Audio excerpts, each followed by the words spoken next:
दोस्तों, मोहम्मद रफ़ी साहब की 42nd डेथ एनिवर्सरी आने वाली है 31 जुलाई को। तो मेरा आज का और अगला आने वाला वीडियो मोहम्मद रफ़ी साहब पर ही रहेगा।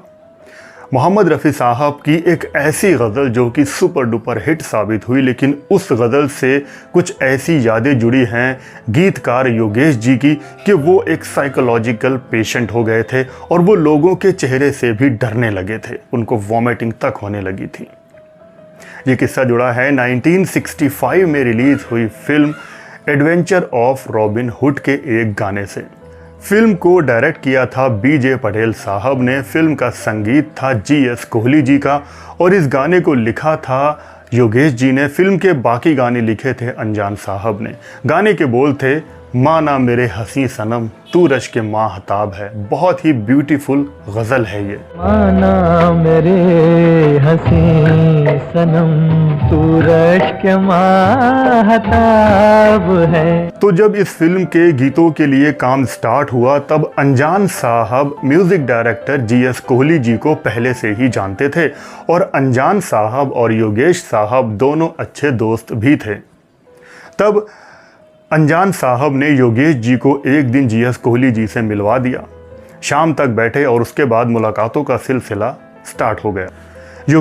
योगेश जी के पास ये गज़ल लिखी हुई रखी थी, माना मेरे हसी सनम तू रश के माहताब है, और जीएस कोहली जी के पास एक ट्यून थी। उस ट्यून पर इस गज़ल को लिखना था। जीएस कोहली जी को ये गज़ल बहुत ही पसंद आई थी।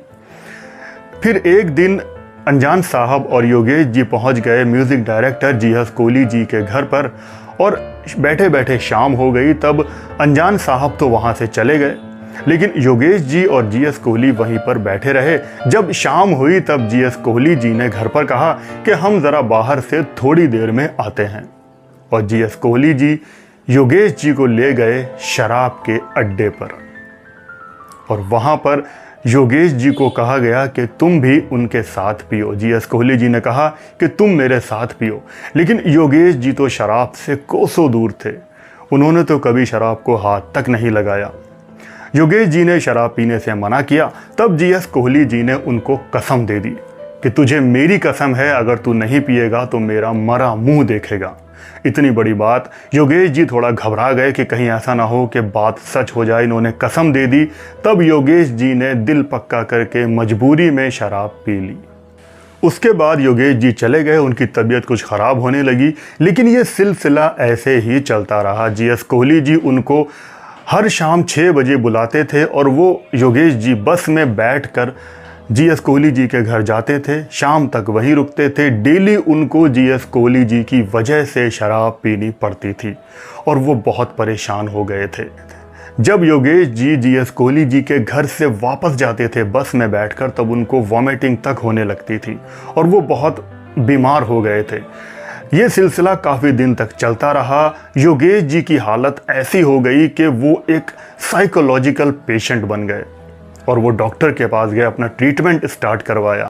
हालत ये हो गई थी कि योगेश जी के दिलो दिमाग पर शराब का ऐसा असर पड़ा कि वो एक इस तरह की सिचुएशन में पहुंच गए थे कि लोगों के चेहरे से भी वो डर जाया करते थे। उनके दिल पर, दिमाग पर इसका गहरा असर पड़ा था। फिर एक दिन मोहम्मद रफ़ी साहब से इस गीत को गवाने के लिए डेट फिक्स की गई और अगले दिन मोहम्मद रफ़ी साहब को ये गाना गाना था, माना मेरे हसी सनम। और उसी दिन रात में जीएस कोहली और योगेश जी जब साथ में बैठे थे, तब कोहली जी ने कहा कि इस गाने के और अंतरे लिखो, और लाइनें लिखो। और जीएस कोहली जी ने योगेश जी से ज़िद करके करीब 90 लाइनें लिखवाईं इस गाने की। योगेश जी रात भर 90 लाइन इसकी लिखते रहे और जीएस कोहली जी सो गए।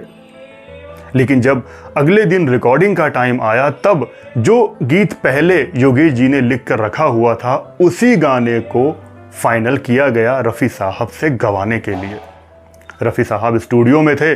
उन्होंने अपनी मेलोडियस मधुर आवाज़ में इस गीत को गाकर 4 चांद लगाए। बहुत ही अलग ढंग से एक गज़ल वाले अंदाज में रफ़ी साहब ने इस गीत को अंजाम दिया। जब ये गाना रिकॉर्ड हो गया, फिल्म रिलीज़ हुई, तो फिल्म का सबसे बड़ा हिट गाना यही साबित हुआ जो योगेश जी ने लिखा था और रफ़ी साहब ने गाया था। पर तू है लाजवाब तो मेरा कहाँ जवाब है। सनम। गाना सुपर डुपर हिट हो जाने के बाद योगेश जी ने जीएस कोहली जी से कहा कि अब मैं आपके पास आज के बाद कभी भी नहीं आऊँगा। अगर मैं भीख भी मुझे मांगनी पड़ी तब भी मैं आपके पास नहीं आऊँगा। आप कभी भी शंकर जयकिशन या लक्ष्मीकांत जैसे संगीतकार नहीं बन सकते। और उसके बाद योगेश जी ने कभी भी जीएस कोहली जी के साथ काम नहीं किया। इस किस्से का जिक्र योगेश जी अपने एक इंटरव्यू में भी कर चुके हैं। तो रफ़ी साहब और अनजान जी के इस गाने से जुड़ी हुई ये थी सच्चाई। अगर बात पसंद आई हो तो वीडियो को लाइक कर देना, इस चैनल पर नए हो तो सब्सक्राइब भी करना। Thank you very much.